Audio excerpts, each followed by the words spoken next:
we got Melanie Martinez, Spiderweb, official audio. Let me pull up the lyrics real quick. You know, Melanie, she gets a little poetic. You can play the song if you want. Okay.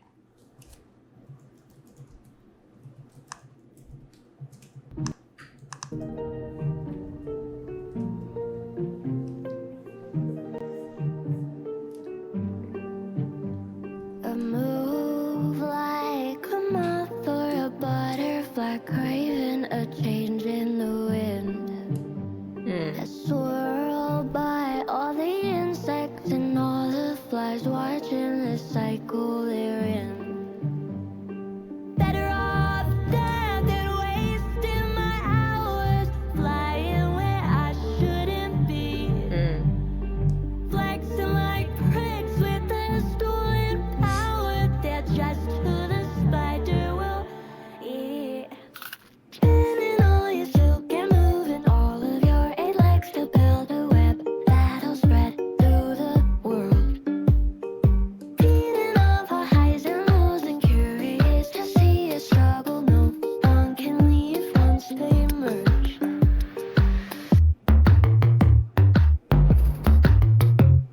Oh, no one can leave once they merge.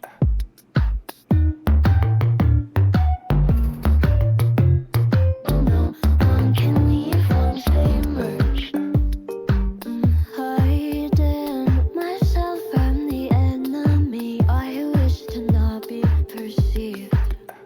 Didn't ask for this dangerous visibility. I'm feeling too scared to sleep. Better off dead than stuck in a maze. The center may seem like a gift. Once you arrive, it'll strip you of your life, and you wish that you never did.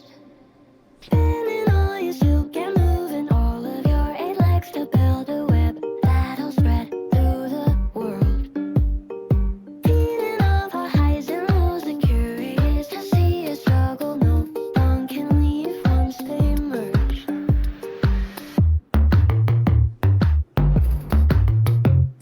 Oh, no one can leave once they merge.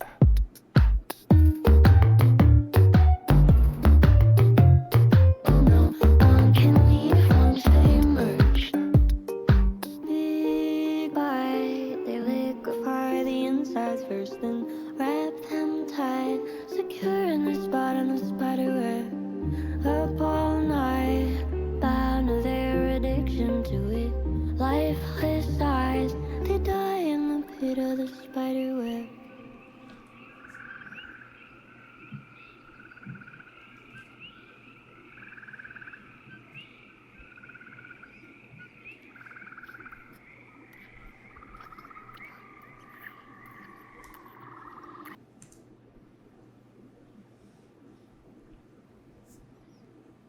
So we're gonna do leeches too, but before we do that, did you want to say anything?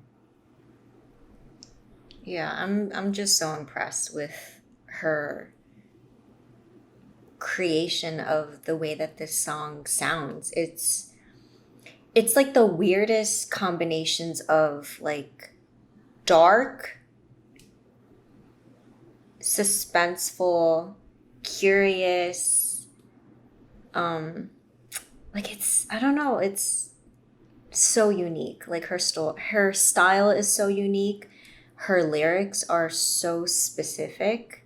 Like she jumps from almost like the mind of the spider to like the larger world, because in that one line she says, you know, spinning all your silk and moving all of your 8 legs to build a web that'll spread through the world. Like when I think of that line, I think of like the World Wide Web, you know? So she kind of uses the spider web as like an analogy to like the, I guess like the cyber world. I don't know. It's so clever that I feel like I'm not really understanding a lot of it, but the parts that I do, there's so much relation to like life, you know? It's even apparent in the first lines where it says, I move like a moth or a butterfly, craving a change in the wind, you know? She kind of goes with the flow, but she craves change. And it's almost ironic, but it's not, because, you know, like there's some people that like to go with the flow, and then there's some people that need everything organized to the T. And so for her, she likes moving with the wind and letting nature take its course, but at the same time, she likes change. And I think most of us, without realizing, need change. You know, you need change to grow. You need change to sometimes find meaning, you know? Yeah, I like the point you made about connecting it to the cyber world, because I actually didn't even think of that. Like, to build a web that'll spread through the world. And the reason why I actually think that's true is because, like she says, feeding off our highs and lows and curious to see us struggle.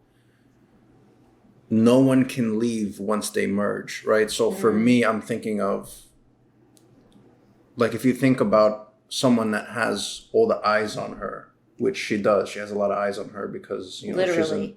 right, literally and metaphorically, because there's a lot of people paying attention to what she's doing because she's a musician. But when she says, like, feeding off our highs and lows, that's something that we tend to do. It's why we watch TV. It's why we observe human beings. It's why we like watching music videos. We like to see a person express their highs. We like to see them express their lows. And, you know, and you're curious, like, to see the struggle, right? And that's what she says.